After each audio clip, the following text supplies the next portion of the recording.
যেখানে আল্লাহর রাসূল বলে গিয়েছেন আনা খাতামুন নবী লা নবিয়্যা বাদ, আমি সর্বশেষ নবী, আমার পরে আর কোন নবী আসবে না। সেই কোন জায়গার গোলাম মোহাম্মদ কাদিয়ানী, সে বলতেছে আমি আখেরি নবী। সে দলিল দেখাচ্ছে যে সর্বশেষ এক নবী আসবে, সে হচ্ছে ঈসা। সে কি ঈসা? সেই ঈসা আবার যে ঈসা আসমানে উঠে আছে সেই ঈসা না, সেই ঈসা হলো এই গোলাম মোহাম্মদ কাদিয়ানী। আর ঈসা আলাইহিস সালাম যদি শেষ জামানায় আসে, সে তো নবী হিসেবে আসবে না, সে তো রাসূলের উম্মত হিসেবে আসবে। মূর্খের দল, জাহেল, এটাও জানো না তুমি? আর সাইয়েদিনা ঈসা আলাইহিস সালাম তো দোয়াই করেছেন আল্লাহর কাছে যে আল্লাহ, আমি তো শুনেছি ভবিষ্যতে এক নবী আসবেন, তার নাম হবে মুহাম্মদুর রাসূলুল্লাহ। আল্লাহ আপনার কাছে একটা আরজি জানাই, সেই জামানার নবীটা আমারে বানায় দেন। আল্লাহ বললেন না, সেই জামানার নবী আখির নবী মুহাম্মদ রাসূলুল্লাহ হবে। তখন বলবে আল্লাহ আমি শুনেছি সেই নবীর উম্মতরা সারাদিন গুনাহ করলেও নাকি একবার যদি তওবা করে আপনি মাফ করে দিবেন। তো এত মুজাজাওয়ালা উম্মত, আল্লাহ আমার সেই নবীরও বলে সেই নবীর জামানার উম্মত আমরা বানাই। আল্লাহ বললেন যাও, তোমার দোয়া আমি কবুল করলাম। তারা জাহেল আর মূর্খ, তারা এই এতটুকু তারা জানে না। আল্লাহ তাআলা আমাদের বোঝার তৌফিক দান করুন, আমল করার তৌফিক দান করুন। আরো জোরে পড়ছে আমিন। তোমরা সিজদা করো কাকে? আদমকে। সাইয়েদিনা আদম আলাইহিস সালামকে আমাদের আদি পিতা। আমাদের পিতা কয়জন বলেন তো?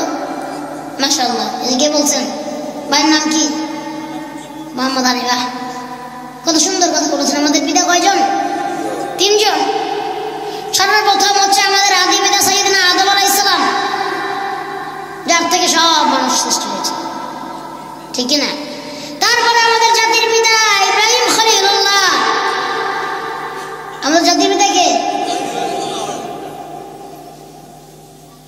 তারপরে হচ্ছে আপনার আমার পিতা আব্দুর রহমান, আব্দুর রহিম, আব্দুর রউফ, সলিমুল্লাহ, হ্যাঁ, আবু বকর। এরা হচ্ছে বড় আমাদের পিতা। আরো একজন আছে অবশ্যই, তিনি হচ্ছেন আমাদের রুহানি পিতা। কি পিতা?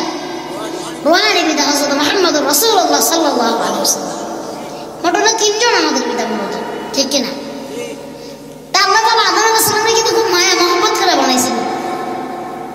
আল্লাহ তাআলা বলেন আমি 2টা জাতিকে প্রথম সৃষ্টি করেছি, একটা হলো মালায়েকা মানে ফেরেশতা, আর একটা জিন।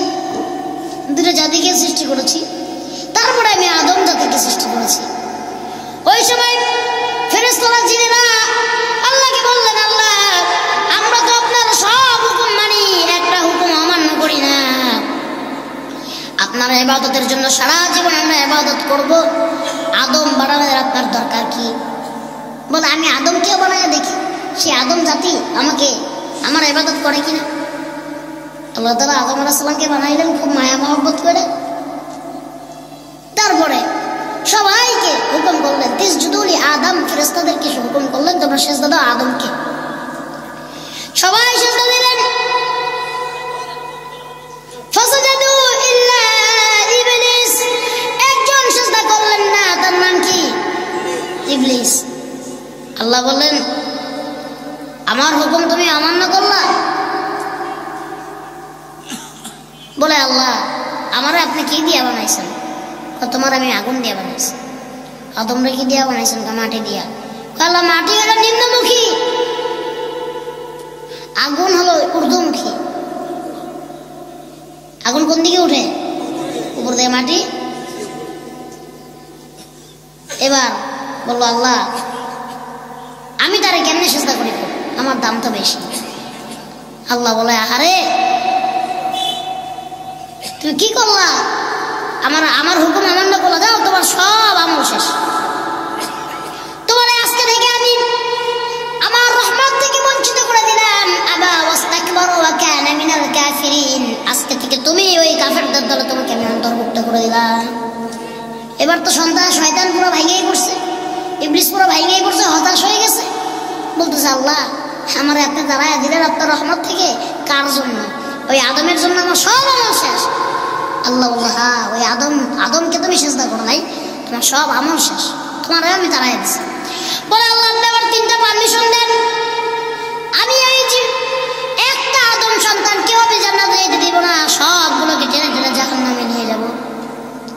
বলে কি কি পারমিশন বলো?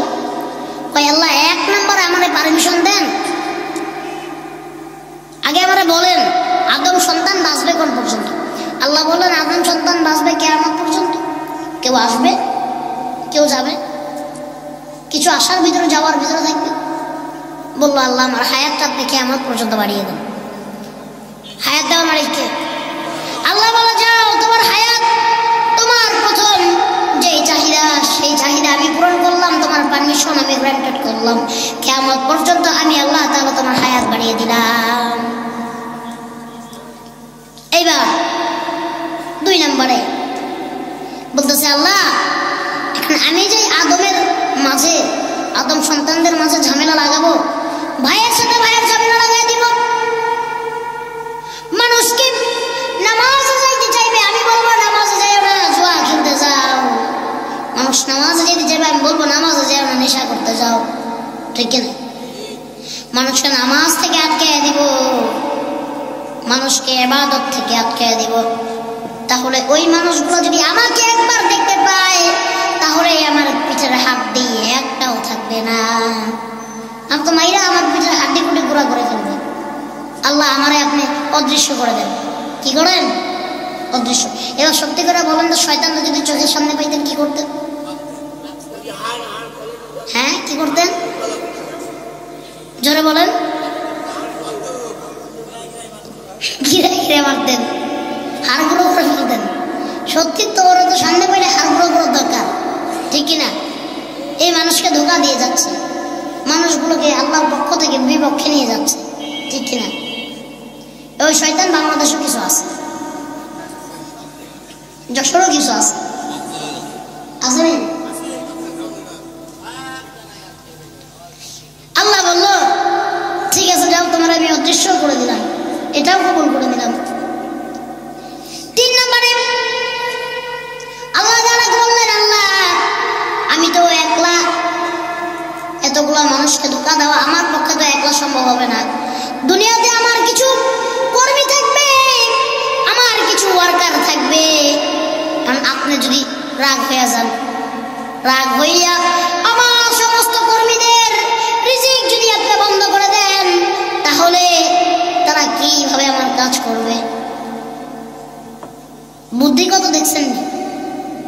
খালি শয়তানের পক্ষের হয়ে যারা কাজ করবে, এক কথা যারা শয়তানের কর্মী, তারা যদি এরকম করে, আল্লাহ যদি রাগ হয়ে রিজিক বন্ধ করে দেয়, তখন না খেয়ে মেরে যাবে।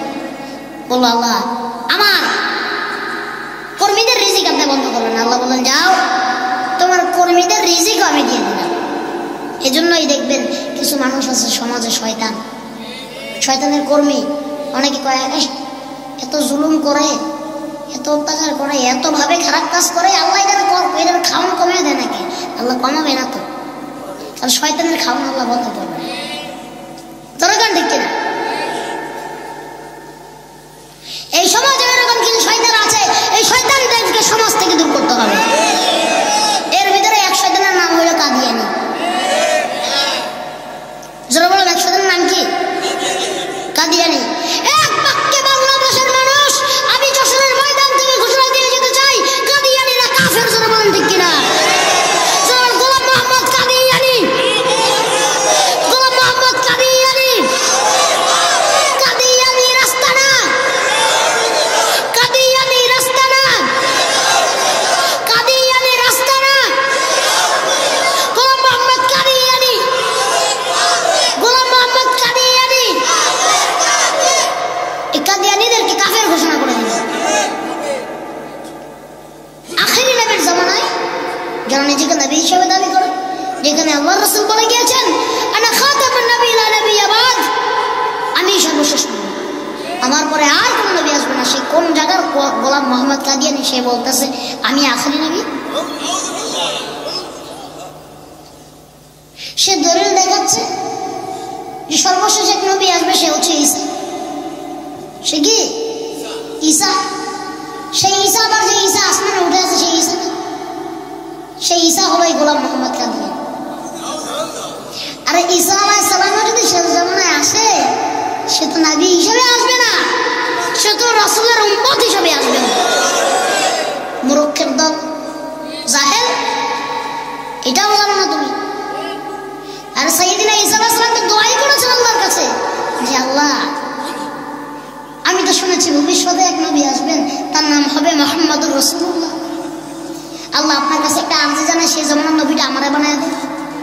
আল্লাহ বললেন না, সেই জমানার নবী আখির নবী মুহাম্মদ রাসূলুল্লাহ হবে।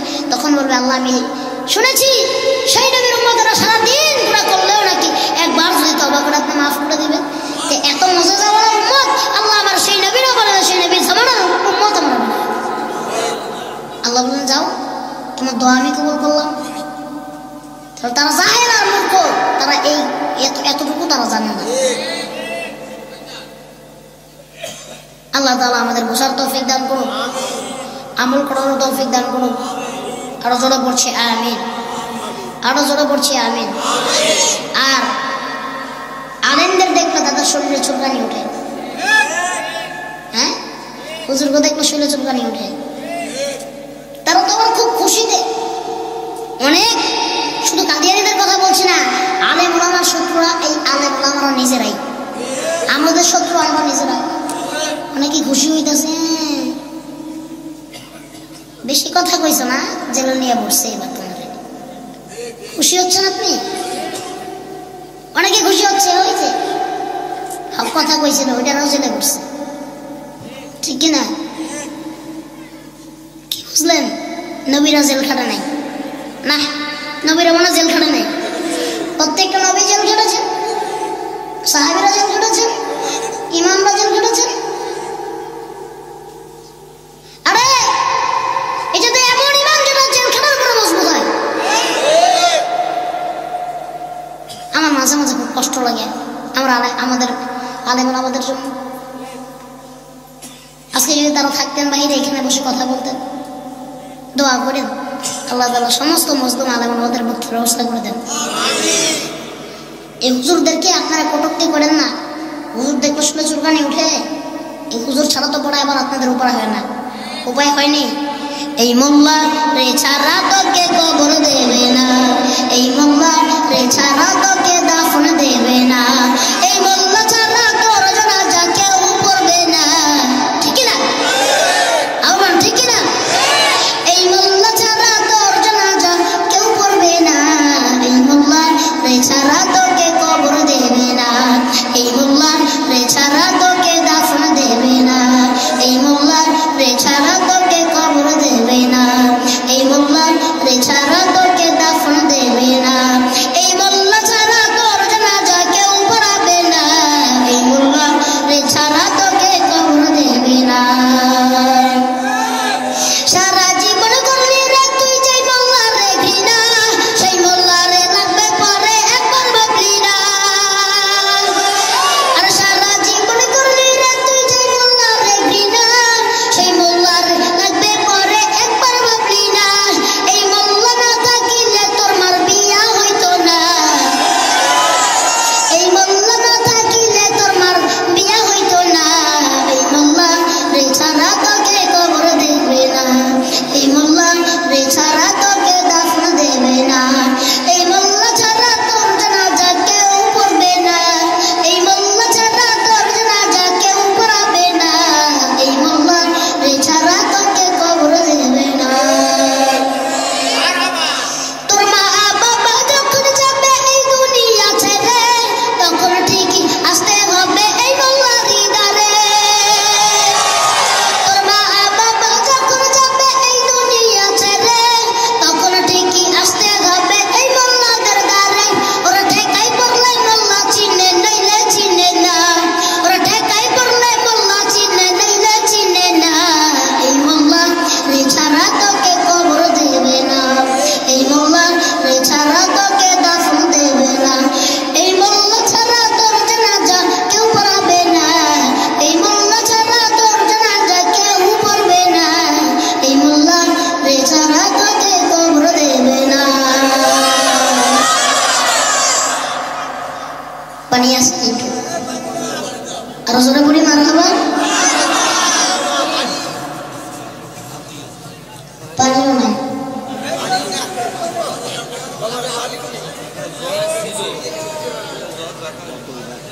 ঠিক আছে নি?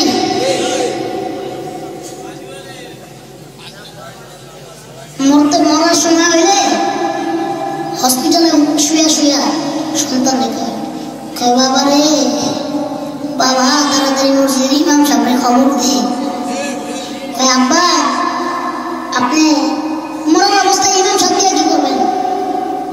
আরে তাড়াতাড়ি খবর দে, তওবাটা করতে হবে মরার আগে।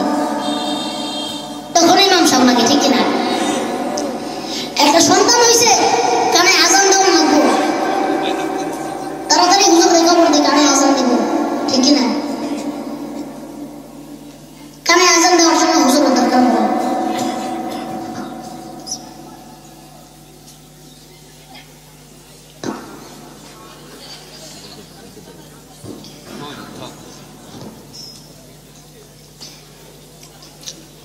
অনেকে আমার দেখা ই করতেছে, হুজুরে পানি খেয়ে নিল, আমরা তো খেতে পারলাম না। পানি নিয়ে বসবেন, এক বোতল করে পানি নিয়ে আসবেন, বসবেন, খাবেন।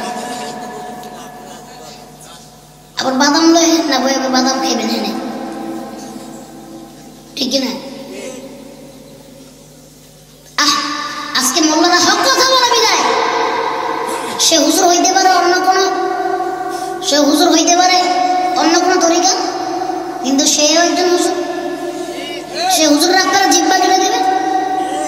বাংলাদেশকে মগের মূল্য পাইছেন আপনারা, যারা বলেন আপনি এক আলেম ওই বাতিলদের বিরুদ্ধে কথা বলেছে, এর জন্য জিব্বা কেটে দিয়েছে। এত বড় সাহস তারা কোথা থেকে পায়? এই 90% মুসলমানের দেশে এই বাংলার জমিনে আজকে থেকে আপনারা আমার কাছে অঙ্গীকার করেন, আজকে থেকে ওয়াদাবদ্ধ হন, যদি কোনো ব্যক্তি আমার আল্লাহর নবীকে গালি দেয়, আমার আল্লাহকে গালি দেয়, ওই ব্যক্তির উপযুক্ত শাস্তি দিতে হবে ইনশাআল্লাহ। যদি কেউ আবার কত বড় সাহস আলেমের জিহ্বা কেটে ফেলে, এই সাহস তাদের হয়েছে, আমরা অনতি বিলম্বে বিচার আপনাদের করতে হবে। আর এমন বিচার করতে হবে যাতে মানুষ সামনে থেকে ভয় পায়, ওই কাফেররা, ওই ইহুদিদের দালালেরা সামনে থেকে যেন ভয় পায়, আলেম আমাদের গায়ে হাত কেমনে দেয় তারা। এই বিচার, সুষ্ঠু বিচার করতে হবে। ওই হুজুরের জিহ্বা কেটেছে, তাদের গলা কেটে ফেলতে হবে। সরকারের কাছে আমার, সরকারের কাছে আমার, প্রশাসনের ভাইদের কাছে আমার অকুল আবেদন, এদেরকে ধরেন, ধরে এক একটা ফাঁসিতে ঝুলানো। আলেম আমার গায়ে হাত দেয়, কত বড় সাহস তার! মগের মূল্য পাইছেন আপনারা, আলেমদেরকে নরম পাইছেন তো, ধরে খালি পিটাইতেছেন যেমন এমন চাই, ঠিক কিনা? আমি বাংলাদেশের প্রশাসনের ভাইদের কাছে আমি এটা অনতি বিলম্বে অনুরোধ জানাচ্ছি, বাংলাদেশের যেই আইন ব্যবস্থা আছে, বাংলাদেশের যে আইন ব্যবস্থা আছে, সেই আইনের কাছে অনতি বিলম্বে তা অনুরোধ জানাচ্ছি যে আলেমের জিহ্বা কেটেছে যারা, এদের প্রত্যেকের ফাঁসি চাই।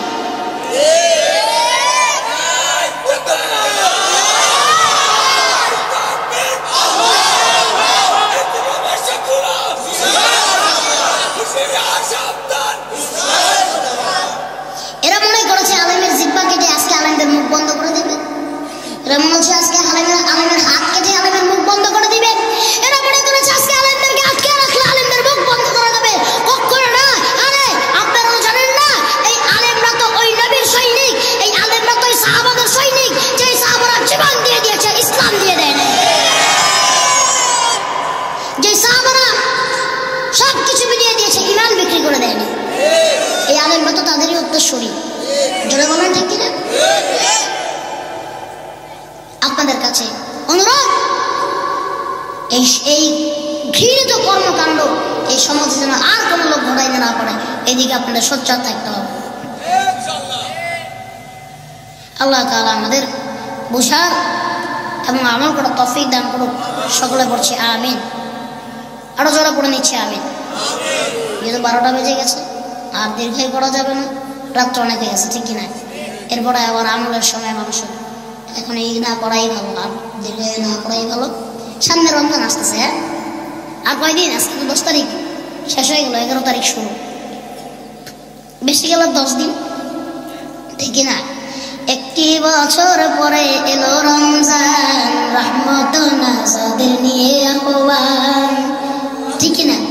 একটি বছর পরে এলো রমজান, রহমত নাজাদের নিয়ে নিয়ে আহ্বান সবাই একটি বছর পরে এলো রমজান রহমত ও নাজাদের নিয়ে আহ্বান একটি বছর পরে এলো রমজান রহমত ও নাজাদের পড়ব নামাজ রোজা পড়ব তারাবি নামাজের সাথে আছে বেহেশতের চাবি পড়ব নামাজ রোজা পড়ব তারাবি নামাজের সাথে আছে বেহেশতের চাবি এই দেখে ইবলিশ করে আনচান এই দেখে ইবলিশ করে আনচান একটি বছর পরে এলো রমজান রহমত ও নাজাদের বলেন রহমত ও নাজাদের নিয়ে আহ্বান একটি বছর পরে এলো রমজান রহমত ও নাজাদের নিয়ে আহ্বান সব কাজই ঠিক মতো চলে দিন রাত